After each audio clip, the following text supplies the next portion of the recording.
हम आज तक विज्ञान में जो भी पढ़ते आए हैं या साइंस में जो भी डिस्कवर हुआ है वो सब मटेरियल मैटर की फॉर्म में होता है। अब चाहे वो सॉलिड, लिक्विड या गैसियस फॉर्म में ही क्यों ना हो, विज्ञान के अनुसार ये मैटर एटम के जुड़ने से बनता है। एटम ब्रह्मांड की स्मॉलेस्ट बेसिक यूनिट है जिसके मिलने से सभी प्रकार के मैटर का निर्माण होता है। एक्चुअल में एटम इतने छोटे होते हैं कि इन्हें हम आंखों से तो क्या माइक्रोस्कोप से भी नहीं देख सकते। अपने आसपास हम जो कुछ भी देखते हैं वो सब एटम से ही बना होता है, इसीलिए एटम के बारे में जानना हम सब के लिए बहुत ही इंपॉर्टेंट है। आज की इस वीडियो में हम एटम से जुड़े कुछ रोचक तथ्य आपके साथ शेयर करने जा रहे हैं। मैटर के अंदर मौजूद सबसे छोटे पार्ट को एटम कहते हैं। एटम किसी मैटर का सबसे छोटा बेसिक स्ट्रक्चर यूनिट होता है जिसको डिवाइड नहीं किया जा सकता। प्राचीन समय के ग्रीक वैज्ञानिक जिनका नाम डेमोक्रिटस था ने बताया कि अगर हम किसी पत्थर को तोड़ते हैं तो हमें उस पत्थर के 2 हिस्से मिलेंगे। ऐसे ही अगर हम उस पत्थर के टुकड़े करते जाएंगे तो एक समय आएगा जब उस पत्थर के टुकड़े करना असंभव हो जाएगा। उस सिचुएशन में वह छोटे छोटे पार्टिकल जिसने मैटर को बनाया है और जिसके बाद उन पार्टिकल्स को तोड़ना संभव ना हो सके, इन्हीं छोटे छोटे पार्टिकल को एटम का नाम दिया गया है। एक समय था जब यह माना जाता था कि मैटर की सबसे छोटी बेसिक यूनिट एटम होती है, लेकिन आज के समय में साइंस डिस्कवरी की मदद से हम ये जानते हैं कि ये फर्दर 3 माइक्रोस्कोपिक पार्टिकल से मिलकर बना है। नॉर्थ वेस्टर्न यूनिवर्सिटी के अनुसार इस ब्रह्मांड में एनर्जी के अलावा सब कुछ मैटर से ही बना है, इसलिए ब्रह्मांड में सब कुछ एटम से ही बना हुआ है।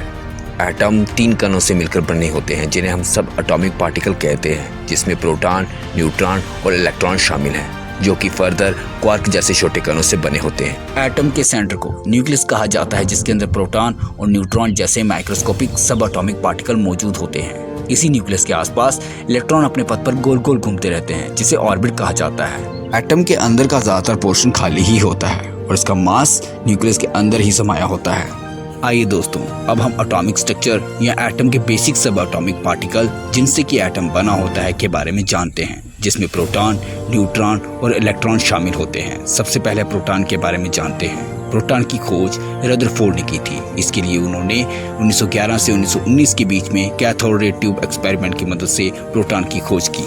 प्रोटॉन एटम के सेंटर में मौजूद न्यूक्लियस में पाए जाते हैं और इसका इलेक्ट्रॉनिक चार्ज पॉजिटिव होता है, तो वही मास ऑफ प्रोटॉन लगभग न्यूट्रॉन के ही इक्वल होता है। तो डिफरेंट एलिमेंट्स के न्यूक्लियस में मौजूद नंबर ऑफ प्रोटॉन भी अलग अलग होते हैं। जैसे हाइड्रोजन एलिमेंट के एटम में प्रोटॉन की संख्या सिर्फ 1 होती है। कार्बन के न्यूक्लियस में 6 प्रोटॉन, तो वही ऑक्सीजन के न्यूक्लियस में 8 प्रोटॉन मिलते हैं। आइए अब जानने का प्रयास करते हैं कि ये प्रोटॉन किससे मिलकर बने होंगे। यह प्रोटॉन माइक्रोस्कोपिक पार्टिकल क्वार्क से मिलकर बनते हैं। ये 2 प्रकार के क्वार्क, अप क्वार्क और डाउन क्वार्क से मिलकर बनते हैं। अप क्वार्क का इलेक्ट्रॉनिक चार्ज पॉजिटिव 2/3 और डाउन क्वार्क का चार्ज नेगेटिव 1/3 होता है। प्रोटॉन के अंदर 2 अप क्वार्क और 1 डाउन क्वार्क होता है, जिसके रिजल्ट में प्रोटॉन का इलेक्ट्रॉनिक चार्ज पॉजिटिव 1 बन जाता है और इसीलिए प्रोटॉन का इलेक्ट्रॉनिक चार्ज पॉजिटिव कंसीडर किया जाता है।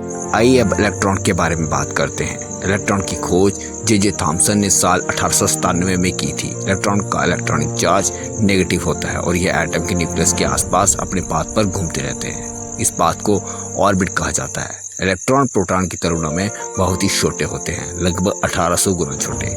मास ऑफ इलेक्ट्रॉन में भी यह सिर्फ प्रोटॉन के 0.054% ही होते हैं। इसी वजह से एक एटम का ज्यादातर मास उसके न्यूक्लियस में ही होता है। किसी भी एटम में नंबर ऑफ इलेक्ट्रॉन और प्रोटॉन एक जैसे ही होते हैं। इलेक्ट्रॉन और प्रोटॉन दोनों का इलेक्ट्रॉनिक चार्ज एक दूसरे से अपोजिट होने की वजह से ये एक दूसरे को अट्रैक्ट करते हैं, जिसमें दोनों के बीच एक फोर्स क्रिएट होता है।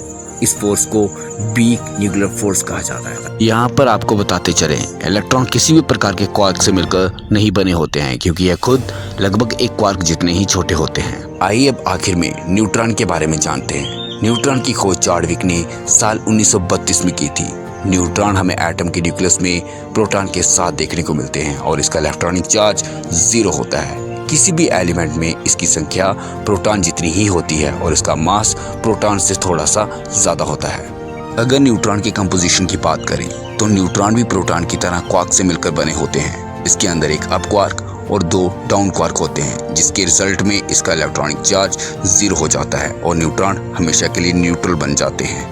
किसी भी एलिमेंट के एटम के अंदर मौजूद नंबर ऑफ प्रोटॉन को या जितने भी प्रोटॉन न्यूक्लियस में एग्जिस्ट करते हैं वह उस एलिमेंट का एटॉमिक नंबर कहा जाता है और इसे Z द्वारा डिनोट किया जाता है। जैसे कि कार्बन एटम के न्यूक्लियस के अंदर प्रोटॉन की संख्या 6 है, इसीलिए कार्बन का एटॉमिक नंबर 6 होता है। उसी तरह हाइड्रोजन एटम के अंदर सिर्फ एक प्रोटॉन होता है, जिससे कि उसका एटॉमिक नंबर 1 होता है। और ऐसे ही जैसे जैसे एटम के न्यूक्लियस में प्रोटॉन की संख्या बढ़ती जाती है, एटॉमिक नंबर भी बढ़ता जाएगा। जैसा कि हम जानते हैं, किसी भी एटम के अंदर 3 पार्टिकल्स इलेक्ट्रॉन, प्रोटॉन और न्यूट्रॉन पाए जाते हैं। इन तीनों पार्टिकल के मास के टोटल सम को मास ऑफ एटम या एटॉमिक मास कहा जाता है। नॉर्मली किसी भी एटम का मास फाइंड आउट करना हो तो मास ऑफ प्रोटॉन और न्यूट्रॉन के मास का टोटल सम किया जाता है, और यहाँ पर इलेक्ट्रॉन के मास को नेग्लेक्ट कर दिया जाता है। और ऐसा इसलिए किया जाता है क्योंकि प्रोटॉन और न्यूट्रॉन के मास और साइज इलेक्ट्रॉन के कंपेयर में बहुत ज्यादा होते हैं, इसलिए हम इलेक्ट्रॉन के मास को नेग्लेक्ट कर सकते हैं। लेकिन ज्यादा एक्यूरेट मास ऑफ एटम को कैलकुलेट करने के लिए मास ऑफ इलेक्ट्रॉन को शामिल किया जा सकता है। तो इस तरह से दोस्तों, न्यूक्लियस के अंदर मौजूद प्रोटॉन और न्यूट्रॉन दोनों के सम टोटल को एटॉमिक मास कहा जाता है, जिसे केमिस्ट्री में ए से डिनोट किया जाता है। उदाहरण के तौर पर कार्बन के न्यूक्लियस में 6 प्रोटॉन और 6 न्यूट्रॉन होते हैं, जिससे कि उसका एटॉमिक मास 12 होता है। किसी भी एटम में इलेक्ट्रॉन, प्रोटॉन और न्यूट्रॉन की संख्या हमेशा एक समान होती है, लेकिन कई बार ऐसा होता है कि एटम में इन तीनों पार्टिकल की संख्या कभी कम या ज्यादा हो जाती है, जिससे कि एटम आइसोटोप्स या आयंस बनाते हैं।